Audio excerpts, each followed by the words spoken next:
Bonjour les enfants et bienvenue dans cette vidéo qui vous explique le programme de la matinée.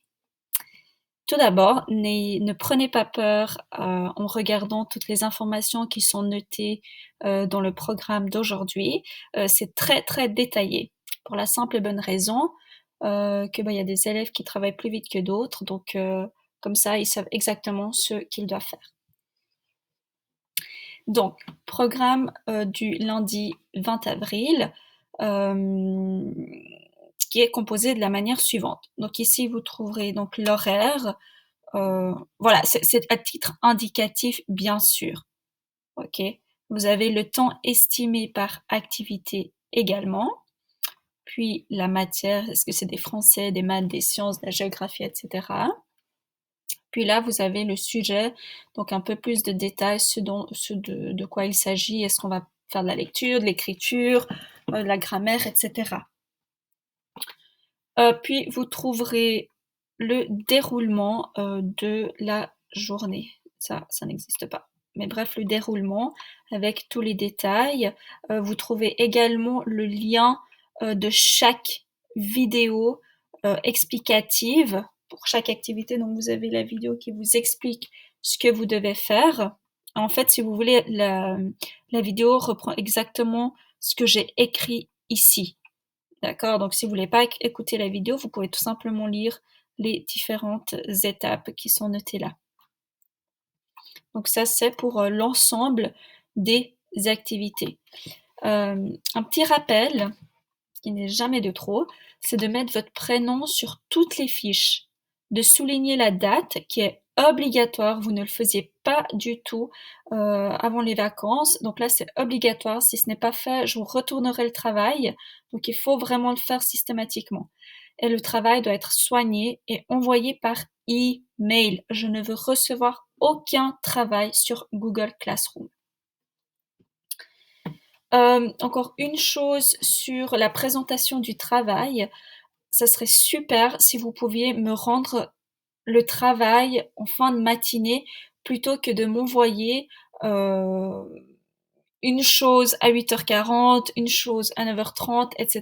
Parce que moi, sincèrement, je m'y perds. Donc, idéalement, m'envoyer tout votre travail à midi ou à 1h ou n'importe quand, mais voilà, juste pas m'envoyer 36 000 travaux à des heures différentes parce que pour moi, c'est difficile de garder trace de ce que vous faites de cette manière-là. Aussi, si vous pouviez, s'il vous plaît, faire le travail sur une fiche plutôt que d'avoir 46 000 fiches étalées sur votre bureau. Pensez que c'est comme si vous aviez votre cahier de jour en fait, d'accord, celui qui est à l'école. Donc dans notre cahier de jour, on ne prend pas une nouvelle page à chaque fois. Il y a une continuité et je veux que ça soit propre. Donc l'écriture en majuscule n'est pas acceptée, ça sera à refaire si c'est le cas. Bref, c'est un petit coup moral. Bon, on va commencer la matinée par un meeting avec l'ensemble de la classe. Donc, en cliquant sur le lien, ici, vous avez accès directement au meeting. De 8h40 à 8h50, j'aimerais que vous regardiez en fait cette vidéo que je suis en train de faire. Ok. Et puis, si vous avez des questions sur le programme, vous pouvez bien sûr me rejoindre au meeting qui est mentionné en dessous. Pardon. Ensuite, vous allez commencer la matinée par des maths. On va revoir ce qu'est le concept de maths. Vous avez la vidéo explicative de ce que vous devez faire. Donc, je ne vais pas m'attarder dessus. Et en plus de ça, vous avez ici toutes les explications nécessaires qui sont les mêmes que la vidéo.